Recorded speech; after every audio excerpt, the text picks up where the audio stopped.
Gotta get this perfectly right. I'm ready.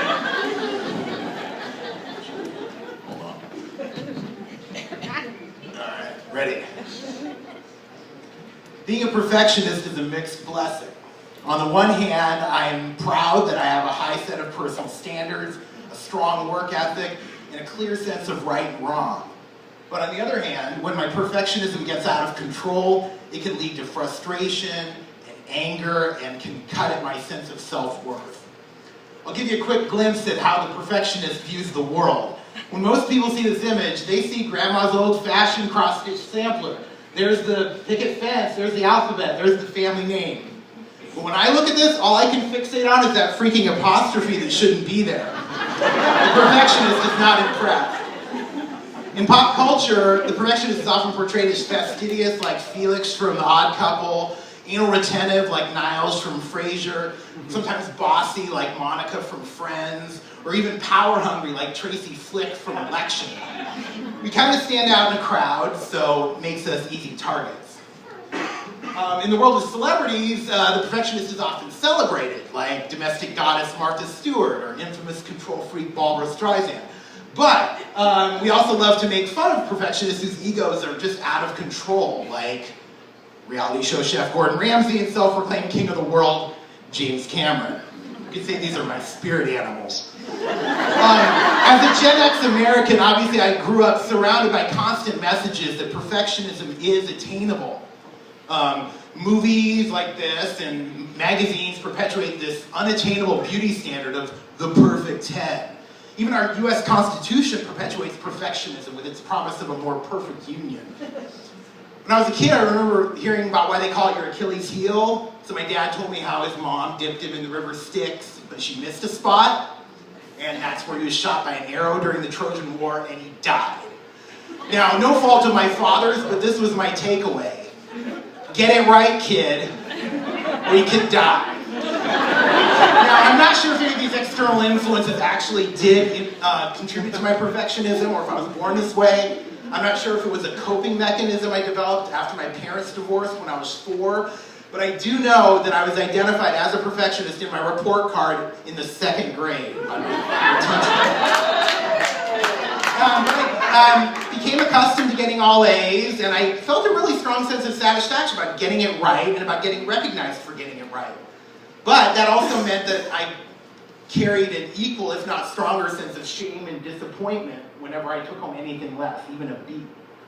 But I found a healthy outlet for my perfectionism as an editor. If you're good at finding errors, you may as well get paid to point them out, right? So I joined my high school newspaper staff as a sophomore, stayed in journalism for 22 years, putting my eagle eyes to good use. I even got to yell, "Stop the presses!" if I found an error on deadline.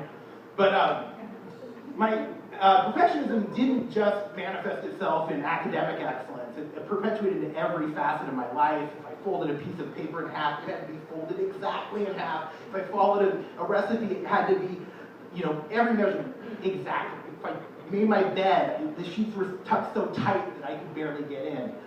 If I became a fan of somebody, I had to be their #1 fan, memorizing every lyric and owning every rarity. You can actually see my hand reaching up towards Madonna here. This is when she made her festival debut at Coachella. I waited all day in the desert sun to see her perform 6 songs. That's devotion.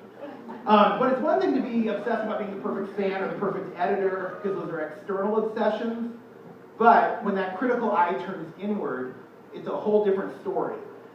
And that set of personal standards that's in my head, I've come to now know, is called the inner critic. You could say that my inner critic is locked in constant battle with my inner child. My inner child is confident, focused, creative, truly the person I want to be. But along comes the inner critic, always ready to point out the shortcomings. Well, you should have thought of that first. Well, you should try harder next time, and so on. So when I waste energy beating myself up, it can lead to this sense of paralysis, like, if I can't get it exactly right, why even bother doing it at all? If I can't guarantee that I'm going to get an A, I'm not even going to bother enrolling in the class. So it's easy for me to procrastinate. This can lead to frustration, which can eventually turn into full-blown wrath. Now, each of the Enneagram types can be associated with one of the 7 deadly sins, and each of the 7 deadly sins can be associated with a Gilligan's Island character. This makes me the skipper. And by the way, the professor died this morning. Rest in peace, Russell Johnson. But that was totally not planned. And this perfectionist lets his wrath take over. I turn to black and white thinking. Everything is either right or wrong. Everything is either good or bad. I either feel superior or inferior. And this pattern can just leave me feeling incredibly frustrated in my personal and professional relationships.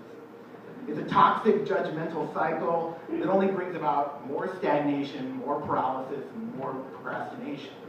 But when I do get around to mowing that overgrown lawn, I can guarantee a flawless execution. So today I try to channel my perfectionism into more positive outcomes. I'm a political activist for the reproductive rights movement. As you can see here, at a rally during last year's presidential election, Paul Ryan was inside that hotel. He dressed as a giant birth control pill pack.